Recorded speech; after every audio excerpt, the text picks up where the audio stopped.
हनुमान जी को पंचमुखी क्यों कहा जाता है? लंका में भगवान राम और रावण के बीच युद्ध अपने चरम पर था। रावण के पुत्र मेघनाद के मारे जाने के बाद रावण चिंता में पड़ जा गया। उसकी माँ कैकसी ने उसे उसके पाताल लोक में बसे भाई अहिरावण और महिरावण की याद दिलाई। ये दोनों तंत्र मंत्र और जादू टोने के ज्ञाता थे। रावण ने उनसे मदद मांगी।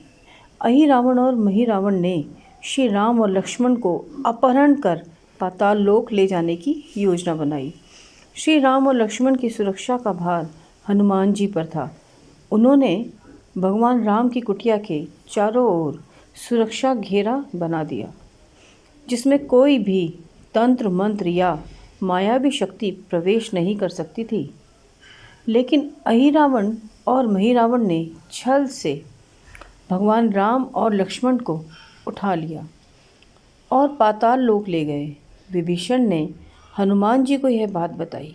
हनुमान जी ने तुरंत पक्षी का रूप धारण कर पाताल लोक का मार्ग खोजा। वहाँ उन्हें द्वार पर मकरध्वज नामक योद्धा मिला, जो स्वयं को हनुमान जी का पुत्र बताता था।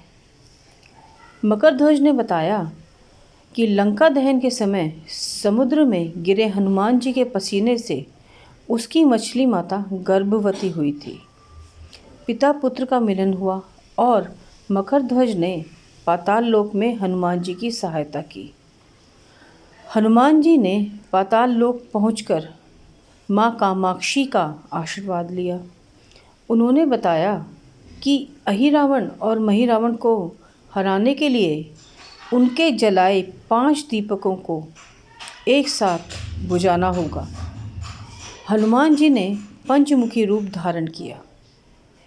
पूर्व मुख हनुमान, पश्चिम मुख गरुड़, उत्तर मुख वाराह, दक्षिण मुख नरसिंह, ऊर्ध्व मुख हयग्रीव। पंचमुखी रूप में हनुमान जी ने 5 दीपकों को एक साथ बुझा दिया। इस प्रकार अहिरावण और महिरावण को मार गिराया। पंचमुखी हनुमान के अद्भुत पराक्रम के बाद भगवान राम और लक्ष्मण पाताल लोक में किए गए उनके कार्यों की चर्चा देवताओं के बीच होने लगी। हनुमान जी ने अपने स्वामी की रक्षा के लिए जो संघर्ष किया, वह सभी के लिए प्रेरणा बन गया। जब लंका में श्री राम और लक्ष्मण के सुरक्षित लौटने की सूचना रावण को मिली, तो वह अधिक चिंतित हो गया। अहिरावण और महिरावण की मृत्यु के बाद रावण को समझ आ गया कि भगवान राम और उनकी सेना को परास्त करना आसान नहीं है। हनुमान जी ने भगवान राम को बताया कि उन्होंने नागकन्या चित्रसेन की सहायता से अहिरावण और महिरावण का अंत किया है। चित्रसेन ने श्री राम से विवाह की इच्छा जताई थी, लेकिन मर्यादा पुरुषोत्तम श्री राम ने एक पत्नी व्रत का पालन करते हुए उसे समझाया कि वे अगले जन्म में उसका संकल्प पूरा करेंगे। चित्रसेन ने भगवान राम के वचन को स्वीकार किया और स्वयं को अग्नि में भस्म कर दिया। उसे यह आशीर्वाद मिला कि अगले जन्म में वह भगवान विष्णु की पत्नी बनेगी। इसके बाद हनुमान जी ने अपने पुत्र मकरध्वज को आशीर्वाद दिया और उसे पाताल लोक की रक्षा का भार सौंपा। मकरध्वज ने वचन दिया कि वह सदैव धर्म और न्याय का पालन करेगा। लंका में लौटने के बाद विभीषण ने हनुमान जी के पराक्रम की प्रशंसा की। भगवान राम ने भी हनुमान जी को गले लगाकर उनके साहस और भक्ति की सराहना की।